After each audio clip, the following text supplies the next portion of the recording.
Hello, everyone. Welcome to Wine and Wellness Wednesday. I'm Lindsay Brantley. I'm the founder of Camellia Alise and the Camellia Alise Academy. And I am super excited to be here with you guys today. So, first and foremost, I just want to toast you guys for making it through Hump Day like we do every week. So, hope you guys have your wine, because today is going to be a really interesting type of conversation. But let me answer this question before we do anything else. Someone says, do you use your products to shave your intimate areas? Yes. The products can be used all over your body, including bikini area, vaginal area. That's why I made the products natural and alcohol free. So before I say anything else, let me answer that question. And for those of you guys who did not see it, I posted on our page that we were spotlighted by the Shade Room, which is a large Instagram page. They have over 22 million followers. And I do want to say a big thank you to the Shade Room and their team.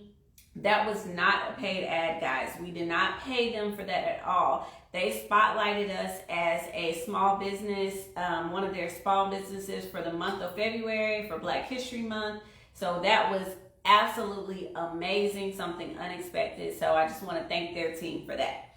Now, for those of you guys who are new to the page, we do come on to Wine and Wellness Wednesday every week on the Academy page to talk about everything business related. So on this page, I'm trying to teach you guys about getting into the beauty industry, marketing your products, how to, move forward, building your team, all of that.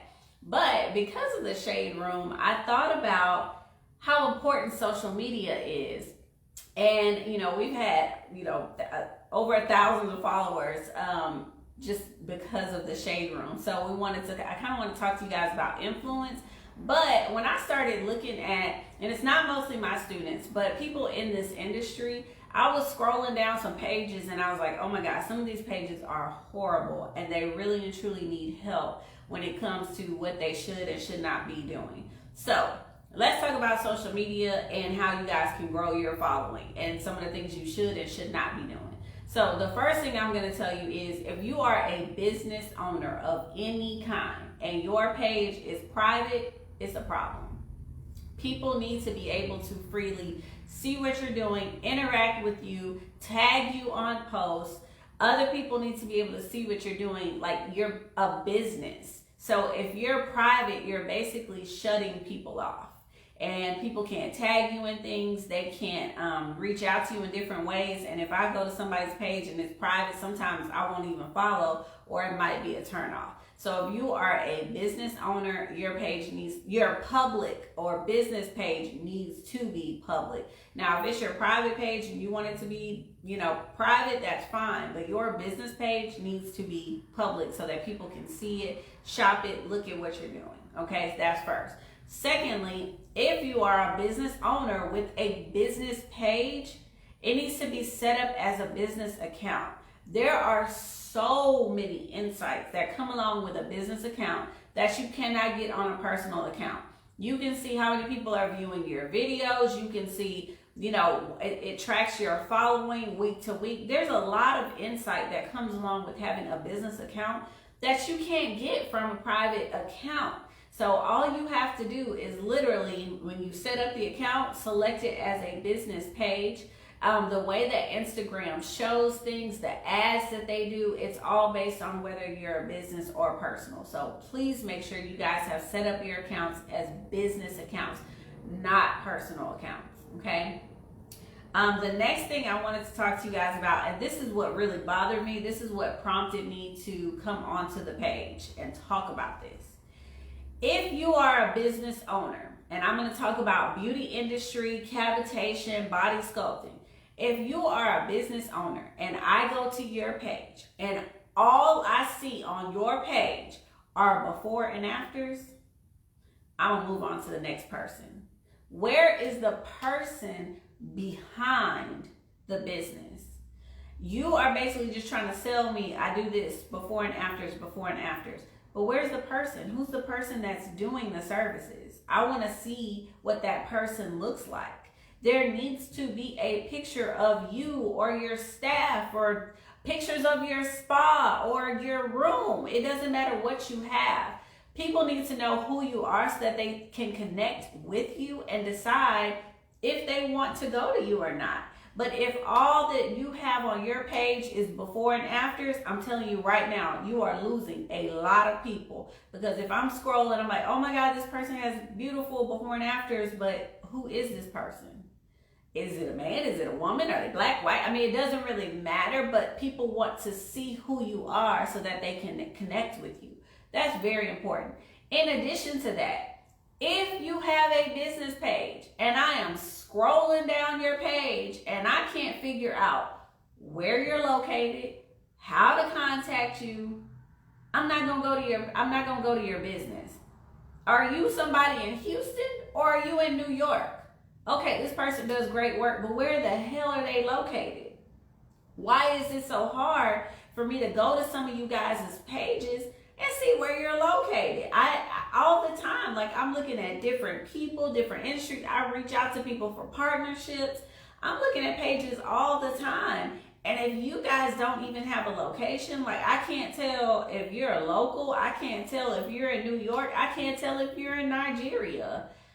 How am I going to say, yes, I want to go to that place, or yes, let me call this place, if I don't even know where you're located? In addition to that, how can I contact you? If you're putting all these before and afters, you're doing this, you're doing that, you don't have an email, you don't have a phone number, and then at the top of your bio, you say, please don't DM me, I'm not coming to you for business. So you need to have a way for your customers to contact you. No matter, I'll tell you this from personal experience, no matter how much information, I could literally right now post a post that says, our address is this, we're located here, here's our phone number, and here's our email. There are gonna be 5 people this week that will say, how do I reach you guys? Or where are you guys located? Where's my class gonna be? It doesn't matter. People don't always read everything on your page. They want to DM you. They want to talk to you personally. They want to know where you are located. I'm telling you, this has happened to me before because I have a rule. Whenever I travel, which of course with COVID, everything's happened. I haven't traveled a lot lately. But whenever I travel, I always try a new spa and I try a new service or something maybe I've never done before. Every city I go to, I'm telling you right now, if I look at these people and I'm like, oh my God, that looks amazing, but I can't tell what city you're in, I'm going to move on to the next person. People need to be able to see the face behind the business, and they need to be able to see where you're located. Those things are extremely important, and then they need a contact, a way to reach out to you. People don't always want to go to your DMs. And if this is a person that you don't follow, they don't follow you, if they go to your DMs, it might get stuck in the request. So people like to call. They like to email. We get hundreds of emails a week with people just having random questions. Hey, I saw you guys online and I want to know this, or I saw you guys online and I want to know that. So it is very important that it's easy for people to see how to contact you. And then, like I said, they need to see the person behind you. If you've been on our page, we've been doing these lives for about 9 months now. I've done tours of the spa. I'm here at the spa every week when I go live so that you guys can see just a little bit of who we are, you know, what our place is like, what the machines look like that you're going to be like getting a service with or trying to learn, whatever. People need to be able to see those things in the background, okay? You also need to connect your Instagram to Facebook and Twitter, okay? So it's super simple to have a Facebook page, an Instagram page, and to post things on Instagram and automatically post them on Facebook. You never know how many people or how much engagement you are missing by simply not posting on Facebook. I always tell my students, and I'm not going to give y'all everything I give them, but I always tell them you need to pick a couple of platforms, not a million. You don't need to be on all the platforms, but but you need to pick a couple of platforms to interact with people on. You don't just need to be on Instagram. What happens, God forbid, but what happens if Instagram right now decides to close your account? Are they going to cut you off by the legs because you don't have anything else? You don't have followers anywhere else? You don't have any engagement anywhere else? Or can you say, oh, well, I got 10,000 followers here. I got a couple thousand there. I'll just pivot. Today, for example, I'll give you an example. On the post that we just did on the Camellia Alise page, if you guys don't know, we do Camellia Alise and then we do the Academy. So I do skincare talks on that page and then I do business talks on these pages.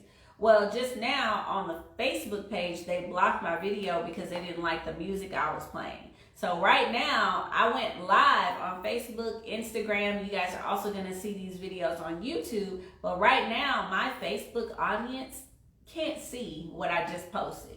But it's okay because the thousands of people on my Instagram saw it. The thousands of people on our YouTube saw it. And we will get it placed back on Facebook. So you got to be strategic. You got to have more than one social platform that you're building a following, because if anything happens on one platform, if your page gets shut down, if you get temporarily suspended or blocked or whatever on one social platform, you still have that other one that you've been building a following on as well. So that is very, very important. Couple other things I just wanted to touch on with you guys. The first thing, let me just say, I'm going to go back to it because it's so important. I started this conversation because I was so mad. I was scrolling down a couple of people's pages and all that it had was before and afters, before and afters, before and afters. Nothing that tells me who the person is behind it. Nothing that tells me where this person is located. Book your session now. Where? Where am I going to book my session? Who am I talking to? What do you look like? You guys have to have that information on your social media. It's a big must. And some people are shy. They're like, I don't want to necessarily be the face of my brand. If you don't want to be the face of your brand, that's on you. That's okay. If you have staff, if you got a sister that helps you at the spa and you want to put your sister on a page and say, hey, this is so-and-so. When you call, this is who you will talk to. That works too. But people need to see who they are talking to in the background. It is extremely important, okay? The next thing on here is call to actions. In your links and on your post, you need to tell people what to do. Why are you posting this? Am I posting this because I want you to call to book your appointment today? Call to book your consultation today? Click on the link to learn more. You need to tell people what to do. People need to know, do you want to book? Do I want you to DM me for more information? If you give a call to action, 60% of people will follow a call to action because you told them what to do. If you're just posting a post and people are like, oh, okay, that looks cool, I'm gonna keep scrolling. But in your bio and in your post, you should say things like, book today, learn more about our services today. Are you interested in cavitation? We have info for you. Tell them what to do, because if you don't tell them what to do, they're not gonna do anything, okay? I'm giving you guys a lot of tips very quickly. If y'all have any other input or questions or something, feel free to send me a message, okay? The next thing, or send us the comments now. The next thing I want to talk about is don't be rude. There are some people who really on their pages, they'll be like, don't DM me, I don't check DMs, don't call us, we don't like calls, email instead, don't do this, don't do that, our books are full, not taking new clients. Well, even if I was interested in being your new client, after reading that, I probably don't want to go to you. You guys have to think about, if you were the customer, what you would want someone to say, not say, and what would turn you off. So don't be rude. It's okay. All the time, we get calls daily where we have to say, thank you so much for calling. We would love to have you, but we're booked in February. We have no spaces available in February. We're booked in January. We have no spaces available. There's a nice way to say it without just being a total butthole, okay? Because if you're rude to that person today, you lose them forever. If you kindly tell them something, then they may easily be like, oh, well, I understand you're busy. Can't get me in February. Sure, I'll come in March. There's just a way to do it. If you're rude and you just turn people off, believe me, you are losing a whole lot more clients than you are gaining. Okay, so keep that in mind. What would you want someone to say to you, and what would they say to you that would instantly just cut you off, turn you off, and be like, nah, I'm not going to her. Think about that. That's how you have to have your customer service, and that's what you need to present on your page. Okay. I wrote down a couple other things that I wanted to talk to you guys about. Hashtags. Hashtags are very, very important. When you are first starting to build your business, you need to use hashtags, but you also need to have a target audience. Now, when we are in class, I go a lot further into it, but who are you trying to reach? Okay, just because you're posting before and afters and you not having no hashtags, you just putting before and afters and expect that people are going to come to you. They're not. You're reaching very few people, and they have no idea who you are, what you want, what you do. We use Houston Spa in almost every post, because guess what? If people are looking for a Houston Spa, they gonna find me. You know, like, who are you? We use things like body contouring training, because the students that are looking for body contouring training, they will see us. Who are you trying to reach? If you're, like I said, if you're looking for brides, hashtag bride this, hashtag wedding coming, hashtag this and that. Oh, okay. That's what brides are looking for. They'll start to see your post. You have to pick a target audience. I'm not for everybody. Let me just say that. There are people out there who they're just like, hey, I want an online class experience. I don't want to have to do hands-on. I don't want to have to do this. I don't want to use that type of machine. That's okay. I'm not for everybody. But the people that I'm posting for are the people that I'm using the right hashtags for. Those are the people that I'm calling to me. So I'm not really going to do a whole lot of posts like online contouring training, because I don't offer that, right? Like, if you want to be certified, you got to do hands-on with me. So I'm not going to post something that I don't do, right? So that's what I'm just saying. Think about your audience. Think about who you are trying to reach. And not even to be funny, but let me just say, if I have clients that, you know, are larger, some that are smaller. Everybody comes in different sizes. So when I have students that are like, oh, well, I'm a big girl, and, you know, are people going to come to me? You have a target audience. There are people that are going to want to come to you because you're larger. They understand they're going to feel more confident. And if you are going through a weight loss and transformation journey, and you can show them how to do it too, they want to go to you. They don't want to go to the size 2 person that's going to intimidate them because they're tiny. And then vice versa, right? You'll have people that are so small and they want to go to somebody that looks like whatever. You have to figure out who your target audience is, who you want to pull in, and then use hashtags that relate to those people. But it is very, very important that you use very targeted hashtags. Don't just throw anything out there, because if you throw anything out there, everybody's looking at it. But here's a really, really big tip that I'm going to give you guys when it comes to hashtags. Don't use more than 30. I think Instagram lets us use, 32 or something. Don't use more than 30, but you need to do 6 to 10 hashtags max that have over 50,000 like followers or posts or whatever. So for instance, if I use the hashtag beauty, right? Hashtag beauty has millions upon millions upon millions of posts, right? So hashtag beauty, hashtag skincare. Okay, everybody's using those. So I'm just a drop in the bucket. I'm going to get lost in that. But if I use a hashtag like, you know, we have our own signature hashtag, which is hashtag Sculpt Queens. There may only be, 5,000, 10,000 uses of that hashtag. More people that are looking for that specific tag will see me. So you need to use 6 to 10 tags that have that, I would say, like I said, about 50,000 plus, right? So larger, like they got 1 million people that are using that hashtag, 6 to 10 of those.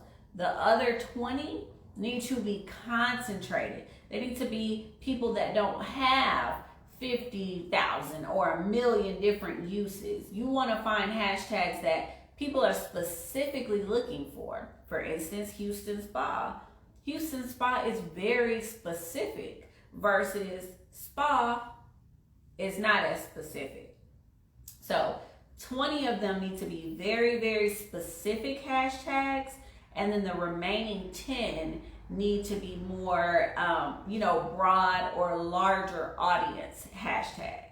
So I hope that that kind of helped you guys with some insight. And if you don't have your picture as a professional, or you don't have yourself doing a service, or you don't have a picture of your spa or something on your page, my God, please do it now, okay?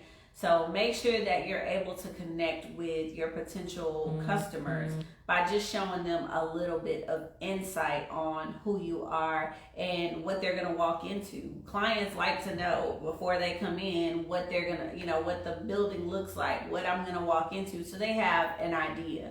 Everybody's not going to necessarily look at it. They're not all going to study it, but it needs to be out there and available to them. All right, guys. So once again, thank you guys so much for joining Wine and Wellness. Once again, we're here every week on Wednesdays, 7 o'clock Central. We do skincare and the skincare talks on the Camellia Alise page. And then at 7:30, we do our business talks on the Camellia Academy page. And I'm excited to be back. Last week was hell. We didn't have no wine. I didn't have water or electricity at the spa, but we are back at it now. I'm excited to be here with you guys each week. And once again, if you have questions or topics that you want us to specifically talk about on the page, especially when it comes to business, what do you guys need to be successful? Whether it's something I cover in class or not. Now, let me just say this. I will not certify you to be a sculptor via YouTube, okay? I'm not going to give you everything that you need to know on how to perform services on YouTube. I'm not going to do that. That's why we have a school. So certain things, certain questions I won't answer, but for the most part, I will. I'm always going to answer safety stuff, and I definitely want to answer questions for you guys on, how to be successful, what you need to do in this industry. Believe me, I've tripped, failed, skinned my knee a whole bunch before I was able to, sit before you guys and give you my wisdom. I've been in this industry for 12 years, and that means I've made a lot of mistakes and I've had a lot of victories along the way as well. So I'll continue sharing them with you each week, and I look forward to being back next week. But once again, DM us if you have questions or topics you want us to talk about, and we'll just continue coming in and answering those questions for you. Talk to you guys next week. And once again, hope you guys got your wine. Toast to you for making it through hump day. Bye.